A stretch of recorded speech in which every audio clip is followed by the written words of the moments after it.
Baik Tribuners, saat ini telah bersama kami di studio Bapak Margo, GM Batika Hotel Pekanbaru. Dan mungkin langsung aja nih Pak ya. Nah, kita tahu nih COVID-19 telah mempengaruhi segala lini. Dan termasuk di bisnis perhotelan. Sebenarnya pengaruh krusial pandemi ini terhadap bisnis perhotelan itu bagaimana sih Pak? Oke. Sebelumnya terima kasih atas kesempatan hari ini kita jumpa. Pada kesempatan ini mau sharing-sharing mengenai keadaan dunia pariwisata pada umumnya, khususnya pada perhotelan. Kalau kita lihat kondisi sekarang dari awal tahun sampai berjalan ini, ya sudah mulai lebih baik ya. Ketika pandemik ini terjadi, kami ini okupansi dari perhotelan itu drop banget.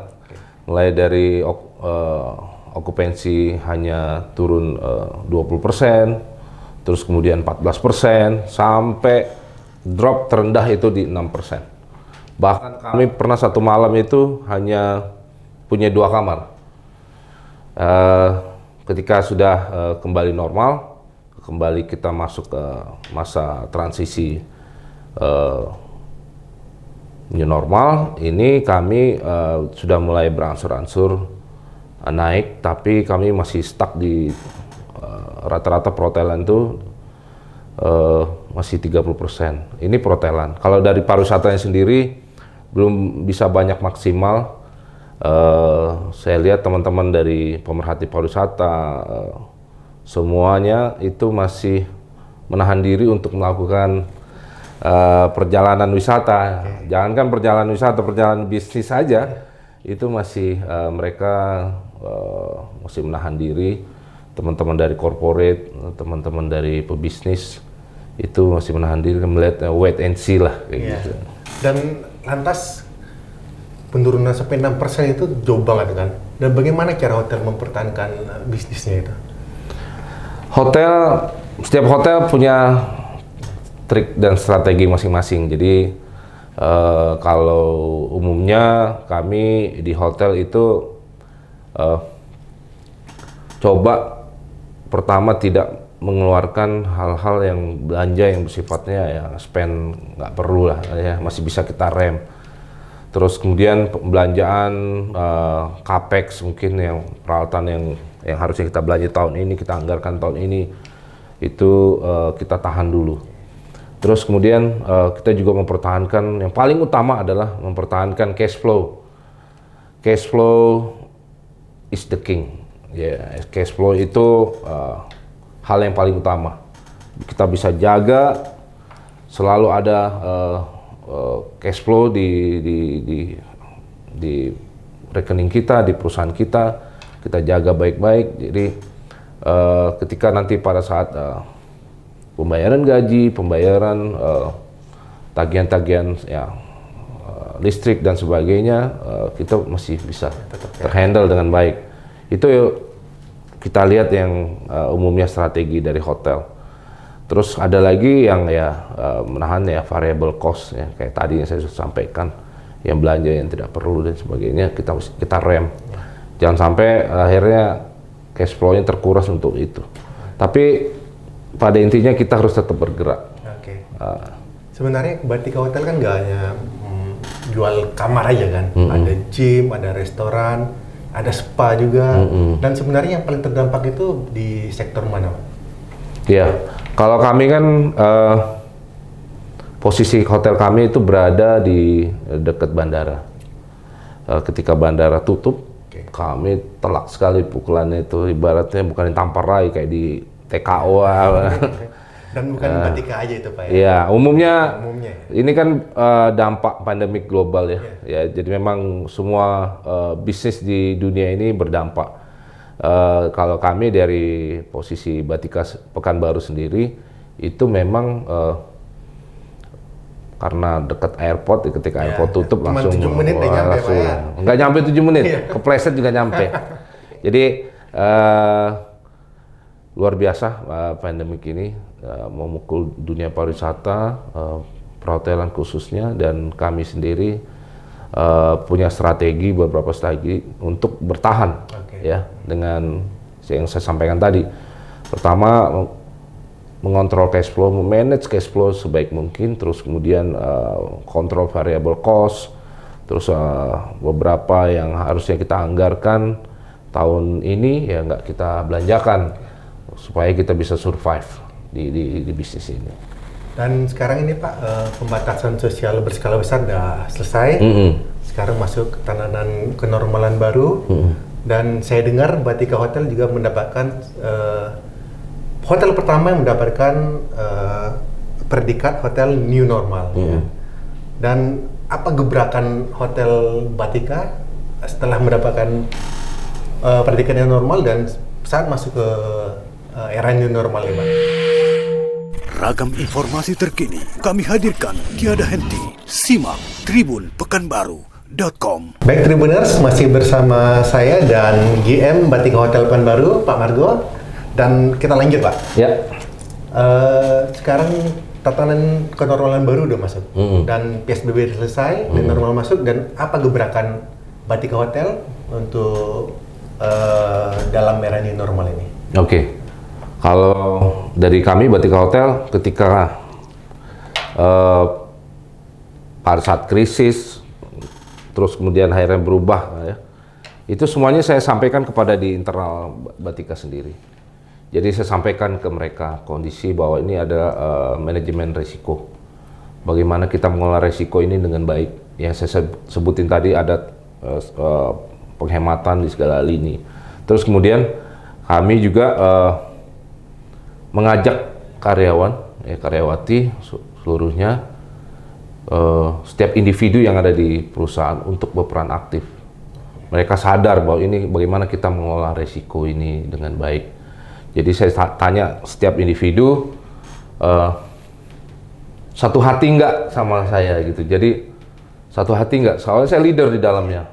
Kami udah punya sistem bagus, udah punya manajemen yang mengelola sistem yang ada di perusahaan, dan tugas saya sebagai leader di dalam adalah mengajak setiap individu ya satu hati dengan saya, kita jalan sama-sama bergandengan tangan, ikut program strategi yang udah kita buat supaya kita menghadapi proses transformasi dari PSBB terus kemudian ke new normal, kita udah siap gitu. Terus kita lihat juga tren pasar seperti apa. Ini kan proses transformasi sebenarnya. Jadi bisa kita beradaptasi dengan lingkungan dengan baik. Jadi kita kalaupun ngeliat tren pasar ada perubahan, kita langsung cepat ngambil keputusan, semuanya udah siap. Gitu. Dan masuk era new normal ini gimana tingkat kunjungan Pak? Ketika masa transisi ini new normal, kami saya sampaikan tadi, kami lihat tren pasar. Tren pasar, apa sih kebutuhan pasar gitu kan? Nah, kalau kita lihat kebutuhan pasar sekarang adalah tempat yang nyaman, bersih, hygiene ya, menjalankan semua protokol COVID-19. Itu yang dicari, yang dibutuhkan oleh para tamu kita, corporate, para traveler yang ingin berkunjung ke Pekanbaru. Dan gimana cara meyakinkan masyarakat kalau di Batika Hotel itu kita bisa nyaman, bisa aman di sana? Ya, tentu pertama kita menjalankan protokol COVID. Kami punya beberapa media sosial bergandengan. Contoh hari ini kita juga bergandengan dengan Tribun.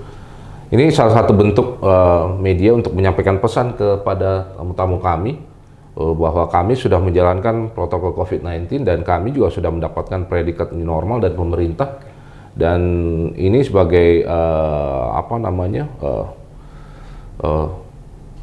pelengkap bahwa kami sudah menjalankan itu dan diapresiasi oleh pemerintah daerah dan gugus tugas, dan ini menjadi nilai jual, value bahwa kami siap menghadapi new normal, masa transisi, dan menjalankan protokol COVID mulai dari tamu datang ke depan sampai tamu di kamar istirahat dan tamu check out, itu semua kita sudah jalankan protokol COVID. Dan itu kita videokan dan kita upload ke semua media sosial. Dan ini menjadi nilai jual bahwa kami siap untuk itu. Jadi tamu-tamu pun yang mau datang ke Pekanbaru nggak usah khawatir. Datang aja ke Batika Hotel Pekanbaru, kami jemput mulai dari bandara sampai ke hotel. Itu semuanya sudah kita jalankan protokol COVID-19. Mungkin bukan protokol aja mungkin ada promo mungkin yang kita untuk menggait tamu-tamu yang datang ke Batika Hotel ya. Ya, kami di kondisi seperti ini kami beberapa buat program paket-paket promo, ada paket sumo yang Sabtu Minggu dan itu lumayan ya. Kalau kita lihat kenapa kita buat paket sumo ini karena kita lihat trennya hari Minggu itu Minggu Senin itu agak turun di Kota Pekanbaru. Jadi kita menginvite orang untuk datanglah ke Pekanbaru. Kita di Batika Pekanbaru ada paket sumo Sunday Monday ya. Itu paket yang termurah untuk mengangkat okupansi hotel dan terus kemudian juga nggak usah khawatir penjemputan bandara. Terus kemudian di weekday juga kami juga ada paket yang lainnya lah, paket berikut dinner, ya kan? Itu udah termasuk free late checkout sampai jam 2, terus antar jemput bandara, terus kemudian juga kami siapkan makan malamnya, ya kan? Karena mungkin orang khawatir kenapa kita buatkan paket seperti itu, khawatir kalau saya makan di luar, hygiene nggak, halal nggak? Itu yang kami siapkan. Terus kemudian kami juga ada beberapa paket yang lain ya, salah satunya adalah kita juga buat promo bubur malam, terus kemudian kita buat soto ya, soto kayaknya tiap hotel sekarang udah membuat sotonya masing-masing. Betul, ya. Betul. Kalau di Batika sendiri sotonya soto apa ya? Soto Sokaraja. Tampil beda Pak ya? Ya, jadi nanti kalau soto Sokaraja ini paket soto ya, berikut lontong atau nasi, itu udah ada lauknya, mau pilih ayam apa mau pilih daging. Itu tinggal kesukaan si customer aja maunya gimana. Dan terakhir ya Pak, di era masih pandemi COVID ini, kira-kira ada nggak dukungan dari Pemda atau instansi terkait bisnis hotel di Pekanbaru? Saya dan beberapa teman-teman kemarin dari asosiasi menyampaikan ke pemerintah bahwa untuk mengembangkan pariwisata tidak hanya lagi untuk SDM saja. Jadi kalau kita bangun pondasi rumah itu, ya kan, bangun rumah, pondasinya dulu hanya satu pondasi, hanya SDM saja. Ini sekarang udah nggak bisa. Kami mengajak pemerintah untuk mengangkat ekosistem digital. Jadi untuk bertransformasi lah, bukan lagi SDM, tapi sekarang kita lihat trennya ekosistem digital ini harus diangkat. Nah, diangkat kenapa? Karena ke depan kita udah teknologi, udah hal yang utama gitu kan. Manusia duduk bisa ngontrol berapa teknologi, dan ini menjadi hal penting gitu untuk cepat kita transformasi. Dan pemerintah sekarang coba membuat suatu aplikasi, namanya beberapa aplikasi ya, City Apps ya, dan itu sangat penting ya, sangat penting untuk mengembangkan pariwisata. Tentu pariwisata di situ ada UMKM, terus kemudian ada objek wisata, ada pemandu wisata dan lain-lain teman-teman. Dan ini harus ada di dalam aplikasi itu.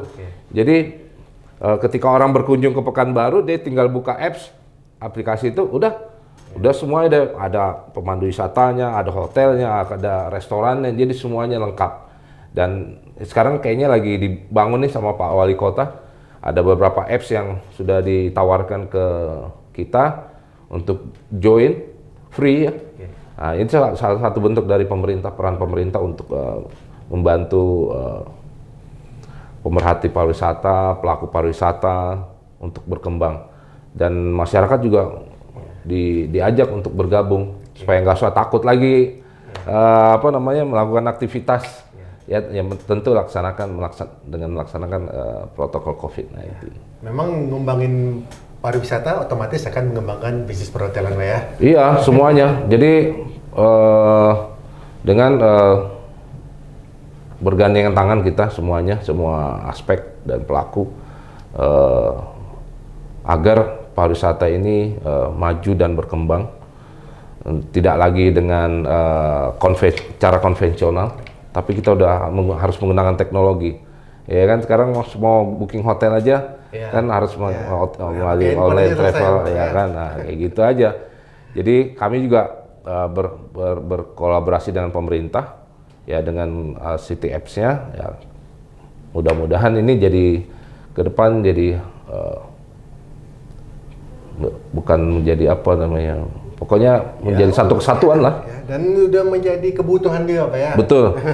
Ya karena kita lihat trennya kebutuhan masyarakat kan gitu kan ya, dan itu bentuk transformasi lah dari konvensional ke informasi teknologi. Baik Pak Margo, terima kasih atas waktunya Pak. Oke. Dan Tribuners tetap update informasi terkini dari kita melalui website tribunpekanbaru.com dan kanal YouTube Tribun Pekanbaru Official dan tribunpekanbaru.travel.com. Pak Margo, terima kasih banyak atas waktunya.